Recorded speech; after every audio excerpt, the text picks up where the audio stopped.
the blunt truth, regardless of what is done on the banks, but as a result of the emergency budget that we've just had, that whoever wins the next election is going to have to raise taxes and squeeze public spending tight, very tight, in order to get borrowing down?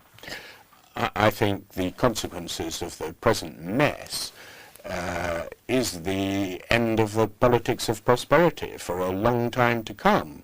I think the nice decade is over and we're going to have a nasty decade, and the fiscal position, whether it's putting up taxes or cutting spending, is what future governments are going to have to do. We have got to reduce that borrowing.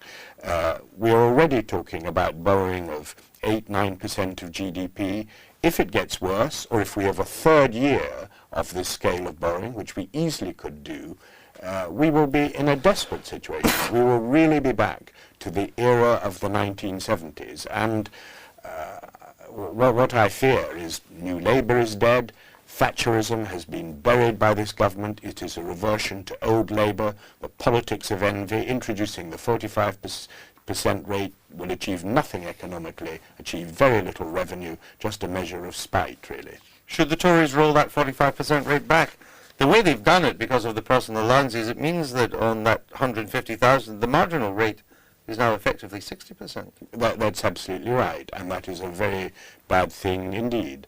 I'm sure the Conservatives will and ought to oppose the 45% rate. Because they seem to think it's a trap, that standing for a lower top marginal rate of 40% is now a dangerous thing to do. I'm sure they will oppose it, and they ought to oppose it. They say it's not a priority. Well, they may not want to give it the top priority emphasis in all their public statements, but I'm sure they'll vote against it in the House of Commons. Well, we will see.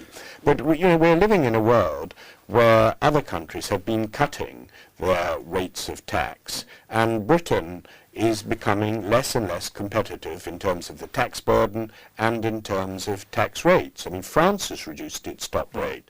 As you look at the current economic situation and the current standing of the government and your party, are the Conservatives in danger of not winning the next election?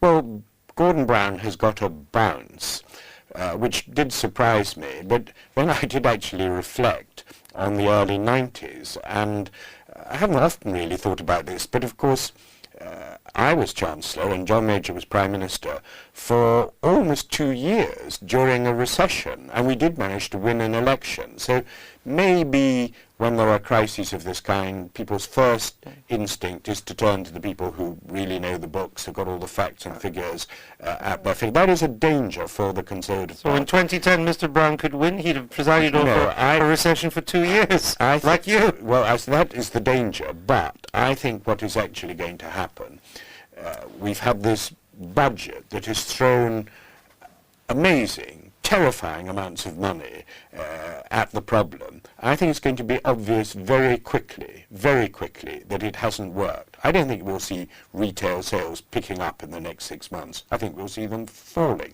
I think we're going to see the housing market continue to fall. Sales of houses, transactions, are already miles below the level of the recession in the early 1990s, and there's no sign of house prices beginning to stabilize. We're also going to see, I regret to say, unemployment rising sharply. So I don't think it's going to look as though the government have got a grip on this at all. Norman Lamont, I thank you for struggling through your code and for being on Straight Talk today.